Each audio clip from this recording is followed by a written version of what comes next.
What if the person sleeping just a few feet away from you wasn't always the same person? What if one night you woke up in the dark and heard someone whispering, but there was no one else in the room? And what would you do if the person you trusted the most suddenly became the one thing you feared the most? It was my freshman year, my first time living away from home. Everyone said it would be the best time of my life, but I was mostly nervous.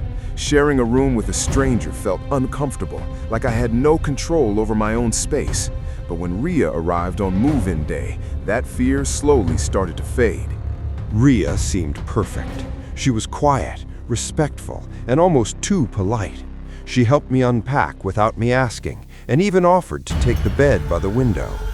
We started talking about school, our lives, and everything felt easy, almost too easy, like things were going better than they should. After a few days, she started leaving small handwritten notes on our desk. Simple reminders, kind messages, things that made me feel like she cared. At first, I thought it was sweet, but looking back now, it felt like she was paying a little too much attention.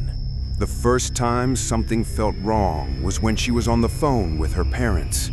Her voice was soft and normal at first, but then it suddenly changed. It became deeper, sharper, like a completely different person was speaking. When I asked her about it later, she looked confused, like it never happened. A few nights later, I woke up suddenly at exactly 2:13 a.m. The room was dark and quiet, but I could hear whispering. It was coming from Ria's side.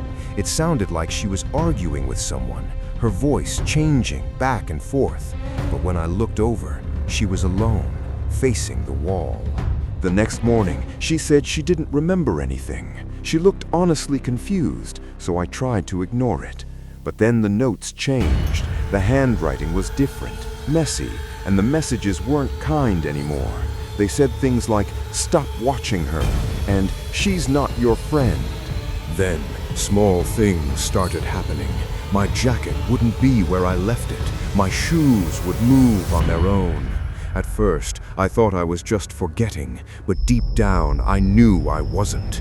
It felt like someone was quietly moving things around, watching me, waiting.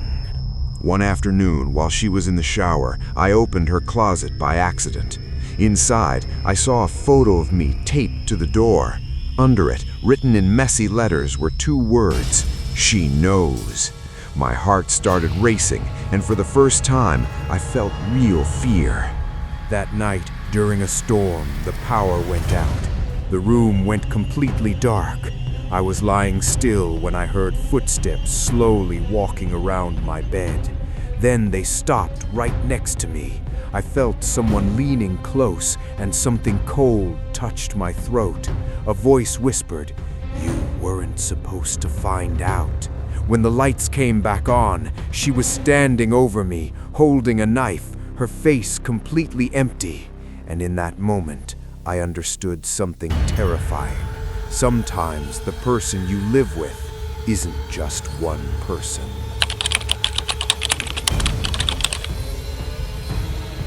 What if the only place you could afford to live slowly started to feel like a trap? What if the person you shared that space with seemed completely normal at first, but something about them didn't sit right? And what would you do if one night you heard something coming from below your feet and realized the truth had been hiding there the whole time? I moved into Michael's apartment at one of the lowest points in my life. I had just lost my job. I barely had any money left, and I needed a place fast. When I saw the listing, $300 a month with utilities included, it felt like my only chance. But even then, something about it felt wrong, like it was too easy. Michael didn't seem strange at first. He was quiet, calm, and didn't ask many questions. He showed me around the apartment, but something felt off. The place was clean, too clean, almost empty, like no one really lived there, even though he said he had been there for years. That first night, I woke up around 2 a.m. to a soft sound. I opened my door just enough to look out and saw Michael standing in the bathroom facing the mirror. He was talking, quietly. His lips were moving and he kept nodding, like someone was talking back to him. I told myself it wasn't a big deal.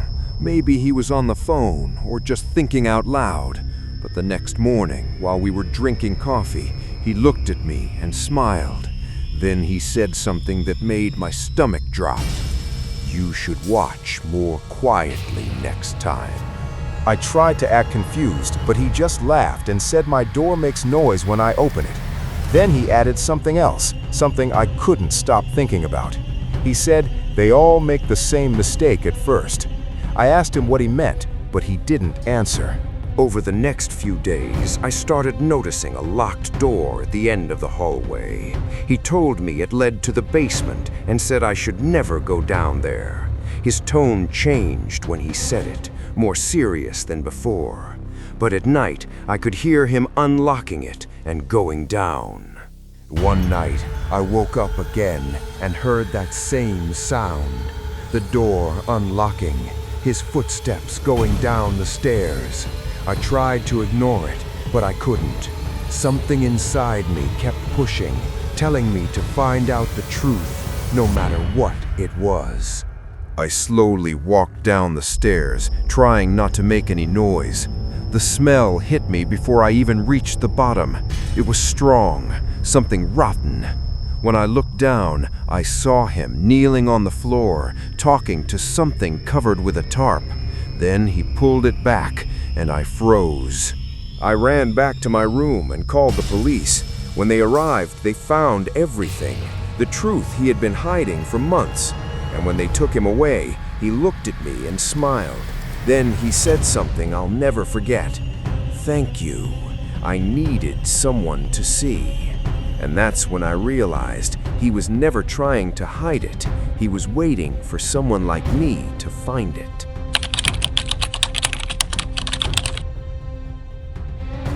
What if the person you agreed to live with didn't actually exist? What if everything you were told was just a story, carefully designed to bring you in? And what would you do if by the time you realized the truth, you were already trapped inside? I had been searching for an apartment for days. My lease was about to end and I was running out of time. Every place I could afford kept rejecting me. Then I found a listing that seemed perfect. A woman named Suzanne was looking for a roommate, someone reliable, someone long-term. We exchanged a few messages and everything felt normal. She sounded polite, clear, and easy to deal with. I didn't think too much about it. I just needed a place, and this felt like my best option. So I agreed to move in without ever meeting her. But when I arrived, Suzanne wasn't there. Instead, an older woman opened the door. She smiled and said she was Suzanne's grandmother staying there for a while. She let me in like everything was completely normal, but something about her felt off right away. The apartment looked like the photos, but older, worn out, like it had been used for years without care. The grandmother followed me around, asking personal questions about my life, my family, if I had anyone who would come looking for me. The questions didn't feel normal. Days passed and I still hadn't seen Suzanne. Her bedroom door stayed closed the entire time. Whenever I asked about her, the grandmother said she was away for work. But she was always there, watching, listening, like she didn't want me alone for even a second. One night, I noticed something strange about the stuffed animals in my room. They were lined up on a shelf, all facing my bed. At first, I ignored it, but something about the way they were positioned made it feel like I was being watched. When I looked closer, I saw tiny reflections in their eyes, small red dots. My heart dropped. I picked one up and turned it over, and that's when I saw it, a hidden camera. Then I checked the others, and every single one had the same thing. I started packing immediately. I didn't want to stay there for another second. But before I could leave, something hit me from behind. I fell forward, my vision spinning. When I turned around, the grandmother was standing there, holding something heavy, smiling and crying at the same time. She told me the truth. There was no Suzanne. She had made everything up just to bring someone into that apartment. Someone she could watch, someone she could keep. I managed to escape and call the police. They found cameras everywhere. And even now, I live alone because I know something most people don't. Sometimes the person you meet online isn't real at all. And by the time you realize it, you might already be exactly where they wanted you. If you like this video, don't forget to subscribe my channel. See you on next videos. Till then, goodbye.